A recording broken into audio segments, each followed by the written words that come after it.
My son called me a burden while I sat on a plastic chair in his garage. A lottery ticket worth $33 million tucked inside my purse. He slammed his hand down on the workbench and told me to stop being so needy. That was the moment I decided to disappear completely and let them all believe I had lost everything.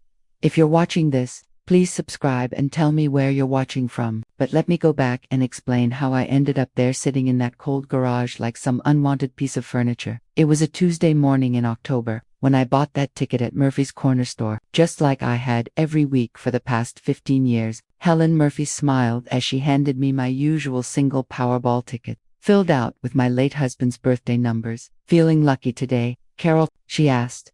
I laughed and replied the way I always did. "If I win, you'll be the first to know."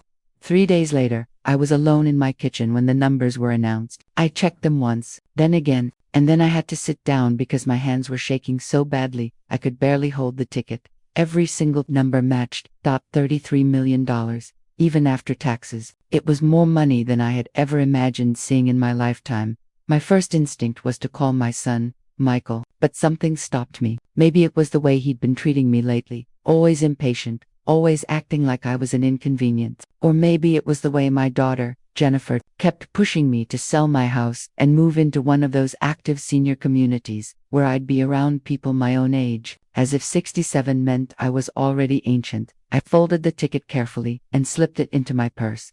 Then I made a decision that would change everything. I wasn't going to tell anyone, not yet. First, I wanted to see how my family truly felt about me when they believed I had nothing left to give. That opportunity came sooner than I expected. That same week, my property tax bill arrived higher than usual because of a new assessment. I had planned to cover it by adjusting my usual budget, but now I had a different idea. I called Michael and asked if I could borrow $2,000. $2,000. His voice instantly turned cold. "Mom, what did you spend your money on this time?" "The property taxes came in higher than expected," I explained. "I just need help covering the difference until next month." There was a long pause. "Mom, you can't keep living beyond your means," he said. "Maybe it's time you seriously consider downsizing." I kept going, making my voice sound smaller, more desperate. "I hate to ask, but I don't know what else to do. Could you help me, just this once?" "Let me talk to Sarah about it," he said. "We'll get back to you." He never did. After 3 days of silence, I called Jennifer. Her response was even worse. "Mom, Michael told me about the tax situation," she said. "Honestly, we've been worried about your financial management for a while now. Maybe this is a wake-up call." "I'm not asking for charity," I said quietly. "Just a temporary loan." "But it's never temporary, is it?" she replied. "There's always something. The roof, the furnace, now taxes. You're hemorrhaging money on that house." That weekend, Michael finally called.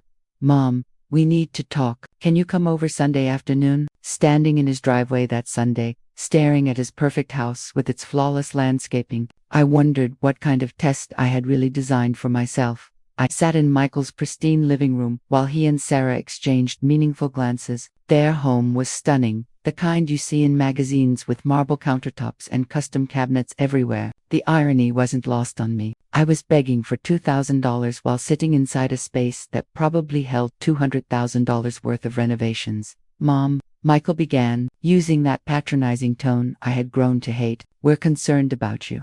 Sarah nodded with practiced sympathy. "We've been talking, and we think you're in denial about your financial situation." I gripped my purse tighter, feeling the lottery ticket inside. "What do you mean?" I asked. "The constant money problems," Michael said. "First it was the roof repair, then the heating system, now taxes. You're clearly living beyond your means." I wanted to laugh. If only they knew I was sitting on enough money to buy their house 3 times over. Instead, I made my voice smaller. "I've managed fine for 40 years in that house." "That's just it, Mom," he said. "You haven't been managing fine. You've been struggling, and it's only going to get worse as you get older." Sarah leaned forward, concern carefully rehearsed. "We've been looking at some wonderful senior living communities, places where you wouldn't have to worry about maintenance, property taxes, or all that stress." And that's when I realized exactly who they thought I wasn't worth being anymore. "You want me to sell my home," I said. "The house where I had raised my children, the house where Tom and I had been happy for 35 years before cancer took him. We want you to be realistic."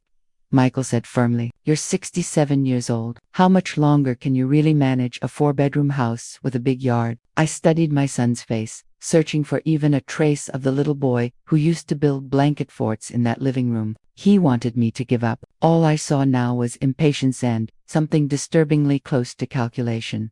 What about the 2004, the taxes? I asked quietly. Michael and Sarah exchanged another look. Ma, we can't keep enabling your poor financial decisions, Michael said. If we bail you out now, you'll just end up in the same situation again next year. So, you won't help me. We are trying to help you in the long run, Sarah said sweetly. Sometimes tough love is what's needed. I sat there for a moment, letting the full weight of their rejection sink in. My own son, the one I had supported through college, the one I babysat for every weekend when his kids were small, the one I helped with the down payment on this very house, was refusing to lend me $2,000. I understand, I said at last as I stood up. I should go. Mom, don't be like this, Michael said. But he didn't move to stop me as I walked to the door. On the drive home, I made another decision. I was going to take this test further. I wanted to see just how far my family's concern for my well-being would actually go, when they believed I was truly desperate.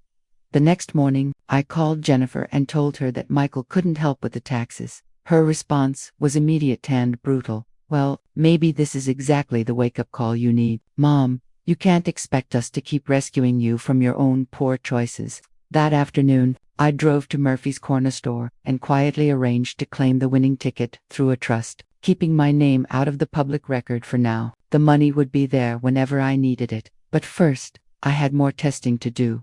The next 3 weeks felt like watching a nature documentary, vultures circling wounded prey. Word spread quickly through the family that I was having financial trouble, and suddenly everyone had an opinion about what I should do with my life. My sister-in-law Patricia called to suggest a charming studio apartment in her building. It's perfect for someone in your situation, Carol, she said, very affordable, and you wouldn't have all that house maintenance to worry about.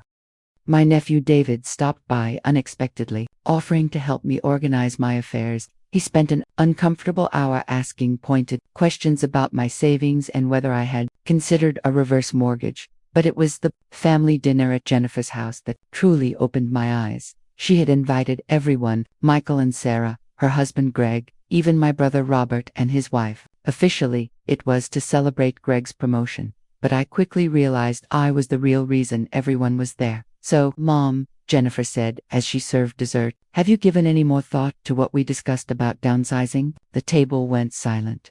Every face turned toward me, expressions ranging from pity to barely concealed annoyance. I'm still considering my options, I said carefully. What options? Sarah asked with a small laugh. You can't afford the taxes on that house. Maybe it's time to face reality. You're not getting any younger, Robert added. That house is only going to become more of a burden.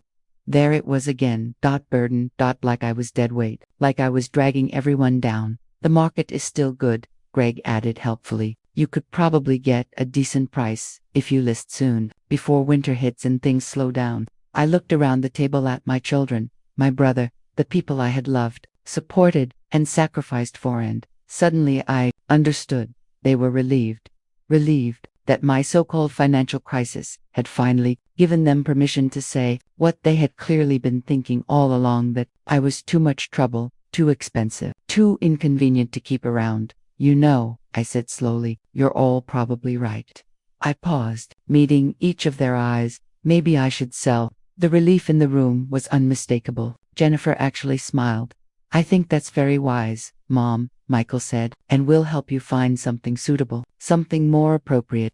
Appropriate, as if the home where I had been happy for 40 years was somehow improper for a woman my age. After dinner, I overheard Sarah talking to Jennifer in the kitchen. Thank God she's finally being reasonable, Sarah said. I was so tired of the constant financial drama.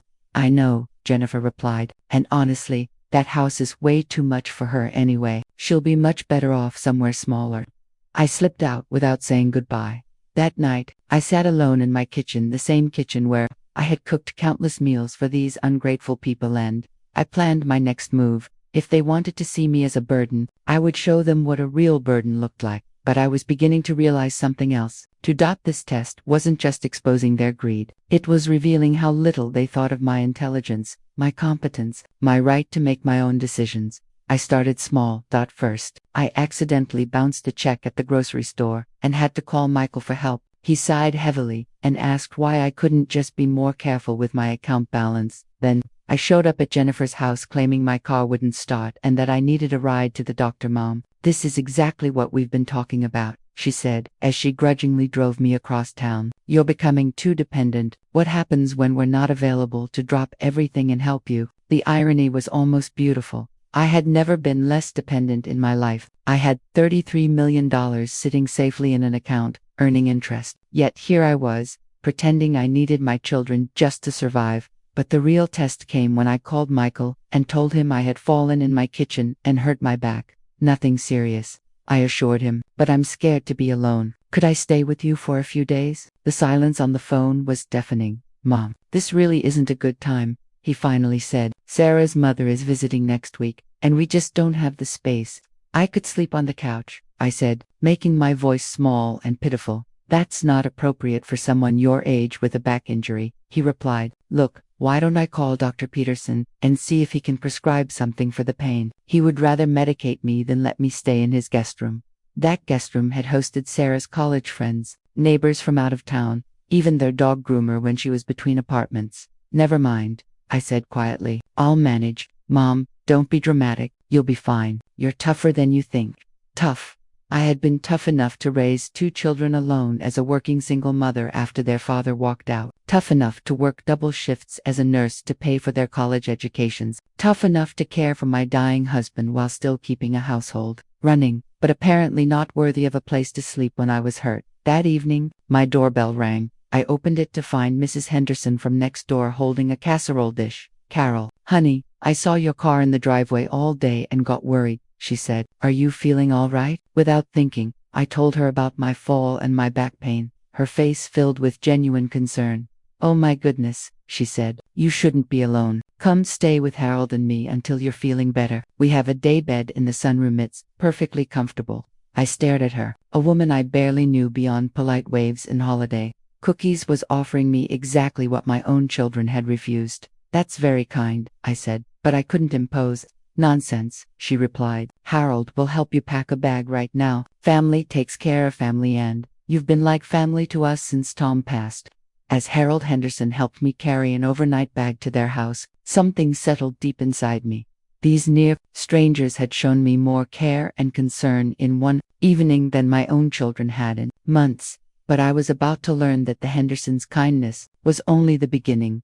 The next evening, it was Mrs. Henderson who answered the phone when Jennifer finally called, wondering why I wasn't picking up at home. I listened from the sunroom as she explained that I was staying with them because of my injury. Staying with you. Jennifer's voice was loud enough that I could hear it across the room. Why would she do that? Because the poor dear was hurt and alone, Mrs. Henderson replied, her voice calm but firm, the kind of strength that comes from raising 6 children. Her family wasn't available to help. There was a pause. Well, we appreciate you looking after her, Jennifer said, but she really should have called us first. She did call, Mrs. Henderson said. Mrs. Henderson replied coolly. Apparently, it wasn't convenient. After she hung up, she came into the sunroom shaking her head. That daughter of yours sounded more annoyed than concerned. Are you sure she understood that you were hurt? Oh, she understood, I said bitterly. Well, you stay here as long as you need, Mrs. Henderson said gently. Harold and I enjoy the company. And they truly did. For 3 days, they fussed over me as if I were their own daughter. Mrs. Henderson made my favorite soup without me ever asking. Harold fixed the wobbly leg on my kitchen table after I'd mentioned it only in passing. They included me in their nightly crossword ritual and listened with genuine interest when I talked about Tom or my nursing career. On the 3rd day, as I helped Mrs. Henderson with the dishes despite her protests about my injured buck, I felt tears well up. What's wrong, dear? She asked immediately. Nothing's wrong, I said, my voice trembling. That's just it. I can't remember the last time anyone took care of me like this, made me feel like I mattered. Mrs. Henderson set down her dish towel and turned to face me fully. Carol, I don't know what's going on with your children, she said firmly, but I want you to know something. You matter. You matter to Harold and me, and you should matter to them. That evening, Jennifer finally showed up. She stood in the Hendersons' living room, looking around with barely concealed disapproval, as if the comfortable, lived-in furniture somehow offended her. "Mom, this has gone on long enough. You need to come home." "Actually, I've been very comfortable here," I said from the couch, where Harold and I had been watching the evening news. "It's inappropriate for you to impose on the neighbors like this." Mrs. Henderson rose from her chair, all 5 feet of her radiating pure maternal fury. "Now, you listen here, young lady. Your mother is not imposing on anyone. She's been a delightful guest, and she's welcome to stay as long as she likes." Jennifer's face flushed. "With all due respect, Mrs. Henderson, this is a family matter." "You're absolutely right," Mrs. Henderson shot back. "It is a family matter. The question is, why wasn't her family here when she needed them?" The silence that followed was deafening. I watched my daughter struggle to find an answer that wouldn't expose her for exactly what she was, a selfish woman who couldn't be bothered to care for her injured mother. "We had obligations," Jennifer said finally, her voice weak. "So did we," Harold said quietly from his chair. "But some things are more important than obligations." Jennifer left without another word, though not before giving me a look that promised we would be having words later. The next morning, I woke to the sound of voices in the kitchen, thought Mrs. Henderson was speaking to someone, and I heard a man's voice responding.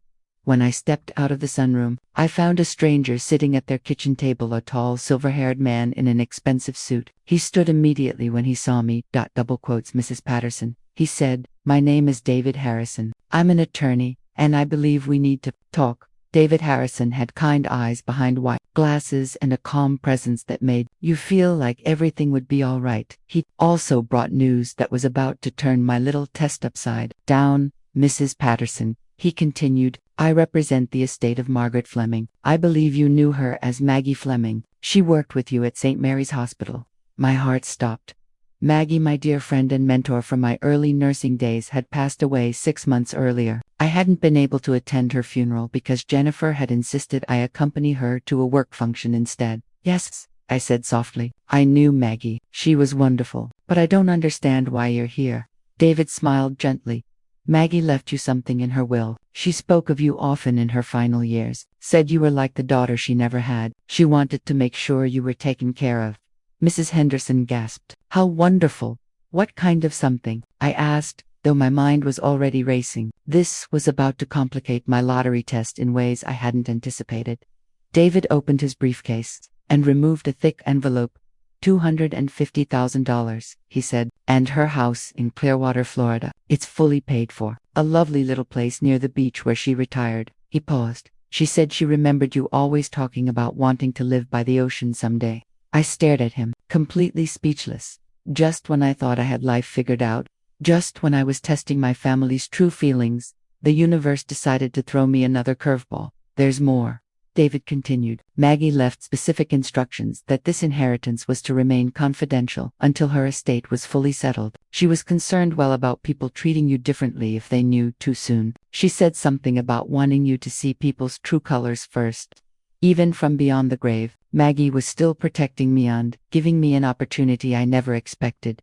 "When would I need to decide about the house?" I asked. "There's no rush," David said. "You can visit first and see if it suits you, or sell it if you prefer. It's worth quite a bit in today's market. But, Mrs. Patterson, there's something else. Something Maggie insisted I tell you personally."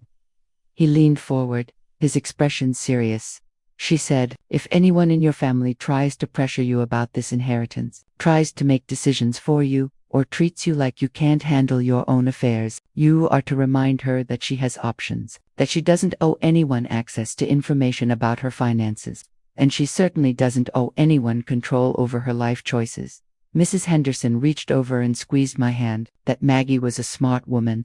Just then, my phone buzzed with a text from Michael. "Mom, we need to talk about your living situation. Can you meet us for lunch tomorrow? It's time to make some decisions." I showed the message to David. He raised an eyebrow. "Interesting timing. What do you think Maggie would say about that?" I thought about my dear friend who had worked until she was 75, not because she had to, but because she loved it, who traveled to 6 continents after retirement, who never let anyone tell her she was too old, too frail, or too much of a burden. She'd say, "It's time to stop letting other people make decisions about my life," I said quietly. "And what do you say?" David asked. I looked around Mrs. Henderson's warm, welcoming kitchen, thought about the lottery ticket that had started this whole charade, thought about Maggie's final gift, and felt something shift inside me. "My test is about to become something much bigger," I said. "I think it's time my family learned some truths, but maybe not all of them." "Not yet," David smiled. "That sounds exactly like something Maggie would approve of. Shall I arrange the paperwork to transfer the house deed?" I nodded,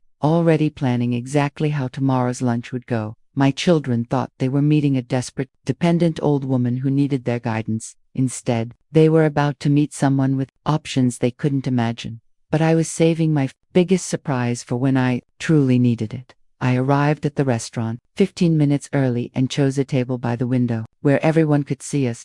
When Michael and Jennifer walked in with their spouses trailing behind, they looked like a delegation arriving to deliver an ultimatum. "Perfect. Double quotes, Mom. Thanks for meeting us," Michael said as they sat down. "We've been discussing your situation, and we think it's time for some tough decisions." I sipped my iced tea calmly. "What kind of decisions?" Sarah opened a folder she'd brought. "We've researched several senior communities in the area, some really lovely places with activities and meal plans, much more suitable than rattling around alone in that big house. The Henderson situation made us realize how vulnerable you are," Jennifer added. "What if something serious had happened? What if they hadn't been home?" I nodded thoughtfully. "You're absolutely right. I could have been in real trouble." They relaxed slightly. "But before we go any further," I continued, "there's something I need to tell you." Michael leaned forward, clearly expecting another confession of financial trouble. "I inherited some money," I said simply. Sarah blinked. "Inherited from whom?" "My friend Maggie Fleming," I replied. "She left me her house in Florida and $250,000. The silence at the table was deafening. I could practically hear their mental calculators clicking away. "$250,000, Jennifer repeated slowly. "Plus the house. It's worth about $300,000, I added, "according to the market assessment." Michael's face cycled through confusion, relief, and something that looked a lot like calculation. "Mom, that's wonderful," he said, "but this changes everything. You need professional guidance now." "Professional guidance," Sarah echoed quickly. "Financial advisors, estate planners, people who know how to protect assets. You could be a target for scammers," Jennifer added urgently. "With that kind of money, you need to be very careful about the decisions you make. Maybe we should all meet with a lawyer together." And just like that, the concern returned. Only now, it wasn't about me, it was about my money. I watched their faces change 24 hours ago. I had been a burdensome one who needed to be managed. Now, suddenly, I was a vulnerable senior who needed their protection. "I'm thinking about moving to Florida," I said quietly. "Moving?" Michael's voice sharpened immediately. "Mom, that's exactly the kind of impulsive decision we're worried about. You can't just uproot your entire life because you inherited some money." "It's not impulsive," I said calmly. "I've always wanted to live near the ocean." "But you don't know anyone there," Jennifer protested. "What if something happened to you? What if you got sick?" Greg leaned forward. "There are legal implications too. Florida has different estate laws. You'd need to transfer assets properly, set up new banking relationships. It's complicated." I noticed how quickly the conversation had shifted from concern about my well-being to legal and financial logistics. "Interesting. I have time to figure it out," I said. "Do you?" Sarah asked. "Inheritance situations come with deadlines and tax implications. You really shouldn't make any major decisions without consulting with us first." Basta, as if my inheritance were a family project requiring group approval. Michael reached across the table and patted my hand. "Mom, we just want to make sure you're protected. Why don't you give us power of attorney just temporarily until we can get all the professional advice lined up?" There it was, the first real move. Power of attorney. "Just to help with paperwork," Jennifer said quickly. "You know how complicated financial things can be. We can handle the boring legal stuff, so you don't have to worry." I looked around the table at their carefully arranged expressions of concern. Such devoted children eager to protect me from the burden of managing my own life. "That's very thoughtful," I said, standing up. "Let me think about it." "Mom, don't take too long," Michael said. "These things are time-sensitive." As I walked to my car, I could see them through the restaurant window, already talking animatedly, no doubt planning my protection. 3 days later, Jennifer showed up at my door with a man in an expensive suit and a briefcase full of papers. "Mom, this is Richard Caldwell," she said. "He's an elder law attorney who specializes in estate protection. I thought you should meet him." I invited them in, curious to see just how far this would go. Double quotes, "Mrs. Patterson," Richard said warmly, "your daughter is very wise to seek professional guidance. Sudden wealth can be overwhelming, especially for seniors." "I'm managing fine so far," I said. "Of course you are," he replied smoothly, "but there are pitfalls you may not be aware of. Scammers, investment schemes, even well-meaning friends who might take advantage." He opened his briefcase.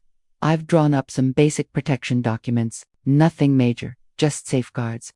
Jennifer sat beside me on the couch. "Mom," Richard explained how people target recent inheritors, especially older women living alone. "What kind of safeguards?" I asked. He spread several documents across my coffee table. A revocable trust to protect assets, updated power of attorney forms, medical directives, standard protections for someone in your situation. My situation. There was that phrase again. "And who would manage this trust?" I asked. "Typically, family members serve as trustees," Richard said. "Your son and daughter could handle the day-to-day management while you retained full benefits and control." I picked up one of the documents and scanned the dense legal language. Buried in the third paragraph was wording that would effectively give Michael and Jennifer control over all major financial decisions. "This is very thorough," I said, "but there's something else I should probably mention." Both Jennifer and Richard leaned forward. "The inheritance isn't my only recent windfall." I reached into my purse and placed the lottery ticket carefully on the coffee table, right beside Richard's neatly stacked papers. "I also won the lottery." Silence. $30 million. Richard's pen froze midair. Jennifer's face drained of all color. $33 million, she whispered, "after taxes." "About 21 million, I said calmly, "give or take." Richard recovered first, his professional instincts snapping into place. "Mrs. Patterson, this significantly changes your protection needs. With assets of this magnitude, you absolutely cannot make decisions without proper legal and financial guidance." "Mom," Jennifer said, her voice shaking, "why didn't you tell us about this before?" I looked at her steadily. "I wanted to see how you'd treat me when you thought I was broke, versus when you thought I had money. Interesting how quickly your concern for my competence appeared once dollars were involved." Richard shuffled his papers nervously. "Mrs. Patterson, I understand you may feel overwhelmed, but assets like this require immediate protection. We're talking about generational wealth. My generation seems to be managing just fine," I said calmly. Jennifer stood up abruptly. "Mom, you can't be serious about handling this alone. Do you have any idea what kind of responsibility this is?" "I have some idea," I replied. "I've been managing my own finances for 67 years. "This is different," Jennifer said, her composure beginning to crack. "This is life-changing money. You could lose everything if you make the wrong decisions." Richard nodded gravely. "Your daughter is absolutely right. Without proper management, assets of this size can disappear very quickly, especially if the holder lacks experience with complex financial instruments." I looked at the two of them, one who had known me for 40 years, and another who had known me for 10 minutes, both completely convinced I was incapable of managing my own money. "I think I need some time to consider all of this," I said finally. "Time is exactly what you don't have," Richard said urgently. "Every day these assets remain unprotected is a day they're at risk." Jennifer grabbed my hands. "Mom, please let us help you. We just want what's best for you." After they left, I sat alone in my living room, staring at the business card Richard had pressed into my hand. On the back, he had written "urgent, call immediately" in red ink. My phone buzzed. A text from Michael. "Jennifer told me about the lottery. We need to meet ASAP. This changes everything." No kidding, Michael. This changed everything. The next morning, I woke up to find Michael sitting in my kitchen. He had used his old emergency key. "Mom, we need to talk now." I poured myself a cup of coffee, noticing how comfortable he looked, already settled in. "Good morning to you, too. Do you have any idea what you've done?" he snapped. "Going around telling people about this lottery win." "I told my family," I said evenly. "I thought you'd be happy for me."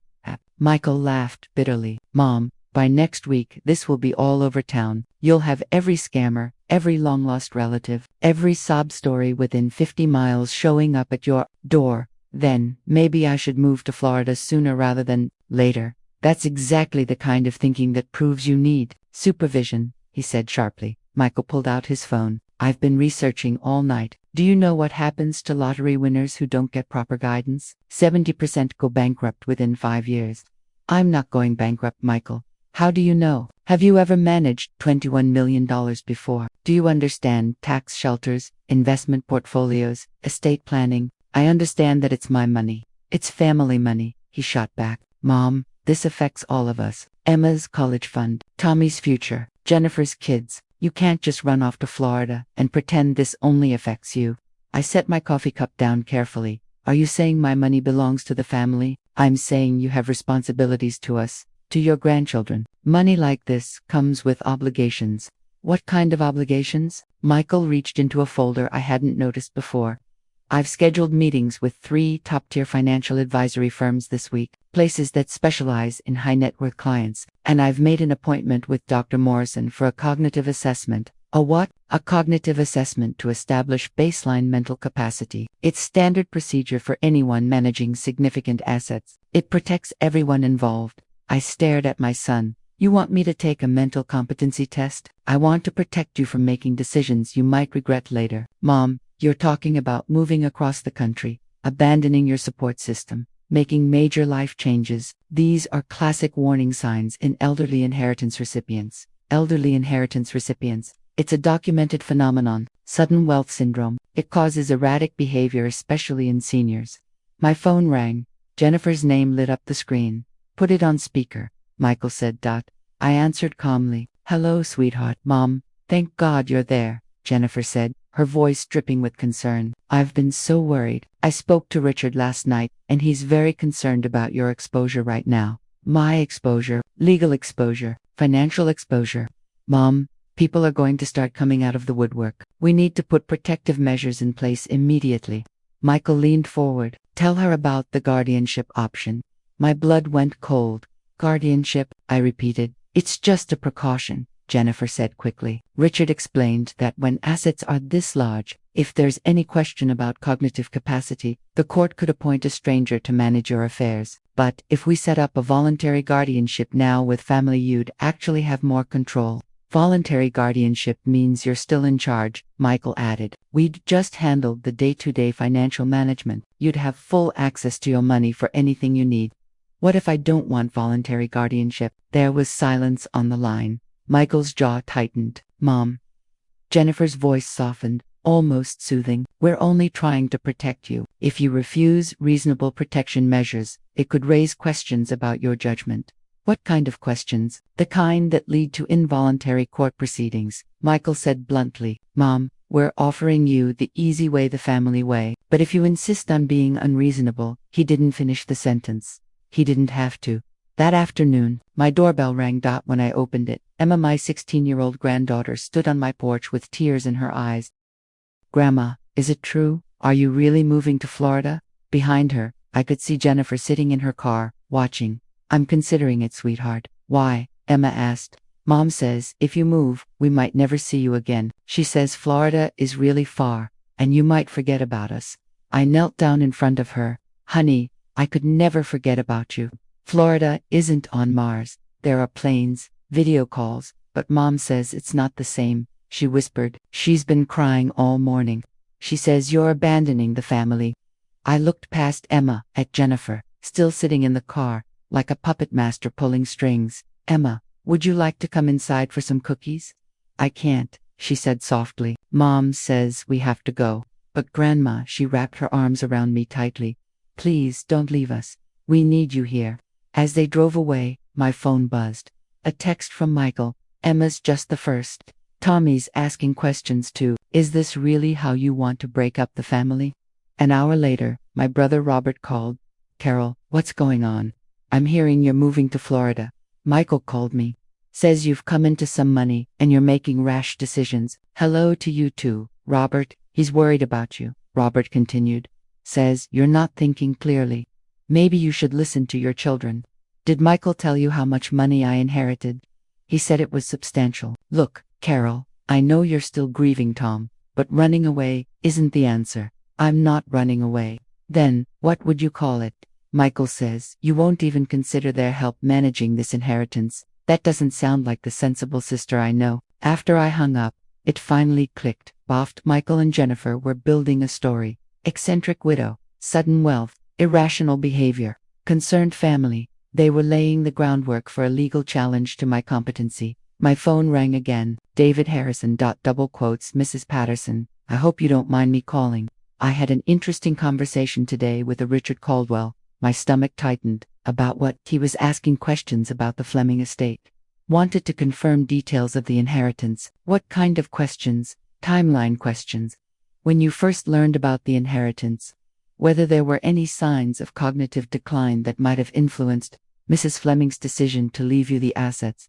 My stomach dropped. What did you tell him? I told him, attorney-client privilege prevented me from discussing my observations of your mental state. But I think you should know. He also asked about the timing of transferring the Florida property. He seemed very interested in whether there were deadlines that might pressure you into quick decisions. David, I said quietly, if someone wanted to challenge my competency, how would they do it? They'd need evidence of impaired judgment, medical documentation, ideally, testimony from family members about concerning behavior. Then they'd petition the court for guardianship. How long would that take? Emergency guardianship can be granted in as little as 48 hours if there's evidence of immediate risk to the person or to their assets. After I hung up, I sat alone at my kitchen table, doing the math. It was Wednesday afternoon. If Michael and Jennifer filed for emergency guardianship, claiming I was about to move across the country with millions of dollars while showing signs of cognitive decline, they could legally control my life by Friday. My phone buzzed with a text from Jennifer. Mom, we've scheduled an appointment with Dr. Morrison for tomorrow at 2 p.m. Please don't miss it. We're all just trying to help. I stood in my kitchen, looking around the house where I had lived happily for 40 years, at the life my own children now wanted to control and manage. Then, I went upstairs and started packing. At 6 a.m. Thursday morning, I called David Harrison. David, I need to get to Florida immediately. Can you meet me at the airport with papers to transfer the house deed? Mrs. Patterson, what's wrong? My family is filing for emergency guardianship. I have maybe 24 hours before I lose control of my own life. Dear God, he said quietly. Okay, I can have the papers ready by noon. But are you sure about this? Once you establish Florida residency, it complicates any guardianship proceedings they might file in your home state. That's exactly why I need to go. What about your house here? I'll deal with it later. Right now, I need to establish residency somewhere they can't touch me. I threw essentials into 2 suitcases, gathered my important documents, and loaded my car. As I placed the last bag in the trunk, Mrs. Henderson appeared beside me. Carol, honey, where are you going so early? I almost broke down right there. This dear woman who had shown me more kindness than my own children ever had. I have to leave, Eleanor. My family is trying to take control of my finances. They think I'm not competent to manage my own life. Her face hardened instantly. Those ungrateful children, after everything you've done for them, if they come looking for you, I don't know where you went. Okay, I said, swallowing hard. You have my word, she added. Then she squeezed my hand. But Carol, call me when you get settled. Harold and I will worry. I will, and Eleanor, thank you for everything. At the airport, David was waiting with a thick folder of documents. Everything's ready, he said. House deed transfer, utility changes, even voter registration. Sign these and you're officially a Florida resident. As I signed page after page, my phone wouldn't stop buzzing. Text after text from Michael and Jennifer. Mom, where are you? You missed your appointment with Dr. Morrison. Your car isn't in the driveway. Please call us. Mom, we're getting worried. We're going to call the police if we don't hear from you. Then my phone rang. Michael. Double quotes. Mom, where the hell are you? I'm fine. Don't give me that. You missed your appointment. Your car is gone. Mrs. Henderson claims she doesn't know where you are. I'm in Florida. Silence. Florida, he said finally. Mom, you can't just run away like this. I'm not running away. I'm moving to my new house. This is exactly the kind of erratic behavior we were worried about, he snapped. You can't make major life decisions on impulse. It's not an impulse. I've been planning this. We're filing the guardianship petition this afternoon. Jennifer's voice came through. He'd put her on speaker. Mom, you're clearly not thinking rationally. File whatever you want. I said calmly. I'm a Florida resident now. Good luck with jurisdiction. You can't hide from family, Michael said angrily. We'll fight this. You can, I replied. But you'll be fighting without access to my money. And you'll be fighting while I'm living in my beach house, making my own decisions. Mom, please, Jennifer said, her voice cracking. We love you. We're just trying to help. If you loved me, I said quietly, you would have helped when I asked for $2,000. If you loved me, you would have let me stay in your guest room when I was hurt. But you didn't love me then. You only love my money now. I hung up and turned off my phone. 6 hours later, I sat on the back porch of Maggie's house, my house, watching the Gulf of Mexico turn gold as the sun set.